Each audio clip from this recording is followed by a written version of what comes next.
Do you and your family enjoy the RV lifestyle, towing a trailer around to various vacation spots? Maybe you're a boater, like to get out on the lake or even the open water. Well, I might have the vehicle for you. It's the 2021 Dodge Durango Citadel Edition. It's got tons of towing power. Also, it's got quite a bit of room. However, you might need to own an oil refinery. I'll explain more in this episode of Family Wheels.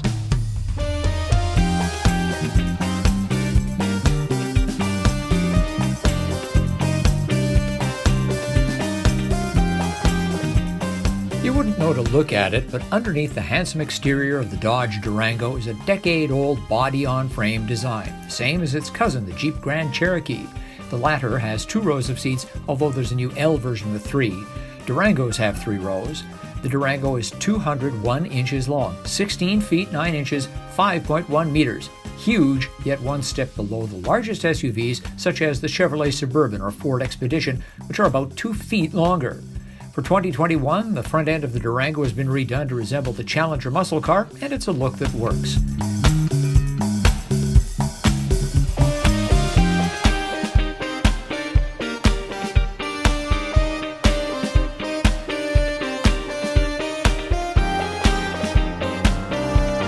The field of 3-row SUVs is crowded because they're such moneymakers. At these price points, the Durango has stiff competition from Ford, General Motors and Toyota, and especially Hyundai Kia.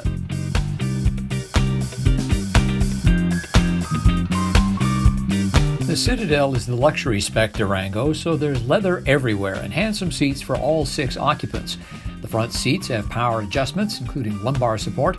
They're comfortable but don't grip you like a European seat, which does mean less of a squeeze for larger users. There's an updated Uconnect infotainment system that's capable of app-based remote starting and other tricks. Harman Kardon supplies the high-end audio, and there's a wireless charging pad next to a couple of USB ports. Front seats are heated and cooled. The second row gets 2 USB ports and a full set of climate controls, and there are ceiling-mounted vents for it and the third row.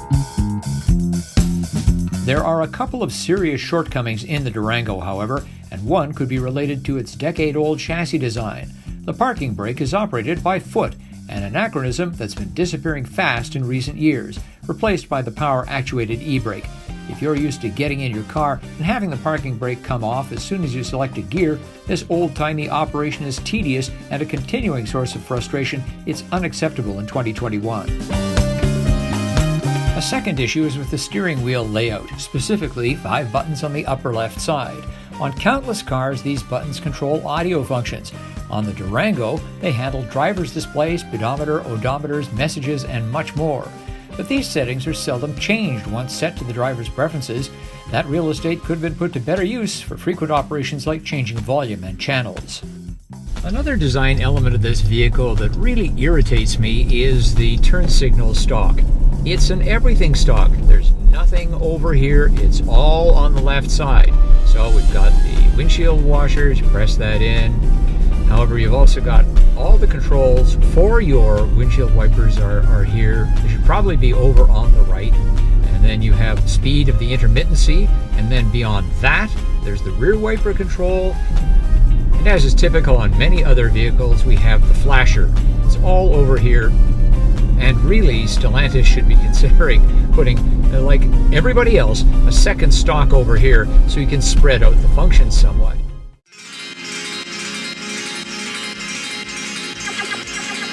You would think that a big beast like this would have no trouble swallowing grocery bags, a backpack, as well as a stroller. But this is an important test because we've got all 3 rows in the up position. So this is the cargo area you get with 2, 4, 6 occupants. Let's see how it does.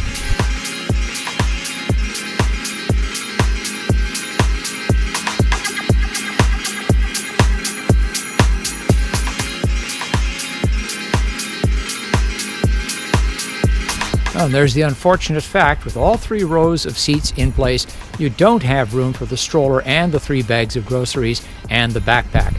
Groceries in the backpack, yes, but if you want to fit the stroller in, that 3rd row of seats is going to have to go down.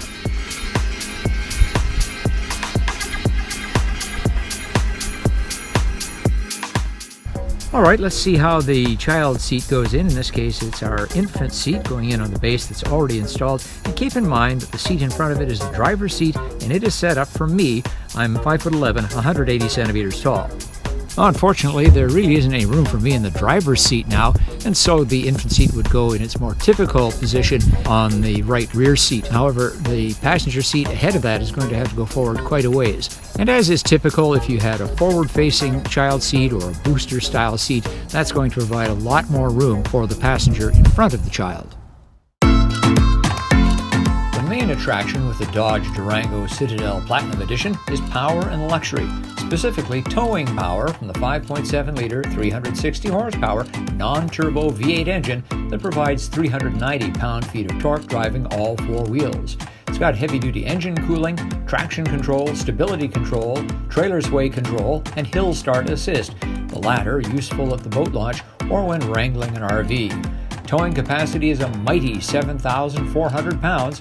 On the less expensive 3.6-liter V6, it's still 6,200 pounds. By the way, lower spec Durangos have a 3-person bench seat in the second row, while the Citadel has a pair of bucket seats, although they have the clever stow-and-go folding feature. There's also a full suite of safety systems, including adaptive cruise control, blind spot monitoring, lane departure warning, lane keeping, forward collision warning, and automatic emergency braking. All this and the Harman Kardon 19-speaker, 825-watt sound system and a pasture of cows converted to upholstery comes at a price. The Citadel starts below $61,000, but our tester lists at $71,725, although discounts across the Dodge, Jeep, Ram, Chrysler lineup are frequent and large. Beginning in the mid-1960s, Dodge used horsepower as one of its main marketing tools, and the brand today trades on it as much as ever. This Durango has a classic V8 sound, although the old horsepower has new tricks, including variable valve timing and the ability to shut off half its cylinders under low-demand highway conditions. 3.6-liter versions have automatic stop-start for traffic lights and such, but not the Hemi. You'll want all the fuel saving you can get, because this Durango's rating is 16.7 liters per 100 kilometers in the city, 13.9 U.S. gallons per mile. Its highway rating is 10.9 liters per 100K or 21.6 miles per U.S. gallon. But the display on our tester showed a shocking 30 liters per 100 in city driving, less than 8 U.S. gallons per mile. And your mileage will definitely vary with a boat or RV in tow. I say this to caution people coming from smaller vehicles such as compact crossovers. Folks who tow stuff with a 3-row SUV or a pickup truck already know that eye-watering gas bills go with the territory. It really does have a lot of grunt. That wasn't even 50 kilometers an hour. Let's try that run up one more time. That is very entertaining. Also very expensive, of course, because you've got to put gasoline in it. Here in Vancouver, we have North America's highest gasoline prices. The Dodge Durango at any trim level holds 4 people and a lot of stuff, or 6 people whose things are in a trailer behind. The Citadel is luxurious, but some competitors, notably the Kia Telluride and Hyundai Palisade, have positively sumptuous interiors that match the Germans for thousands less. But the Hemi has power and torque that'll make you think about towing the Queen Mary, and real deal all-wheel drive. It even has low range. If you prefer that traditional American look, feel, and V8 engine to get you and the family up to the lake, and you're not put off by its foot brake, all-in-one lights, turn signals, wipers, and its thirst for fuel, this could be the SUV for you. That's our look at the 2021 Dodge Durango Citadel Edition. Thanks for watching, and thanks for subscribing. I'm Richard Detman. Join me next time on Family Wheels.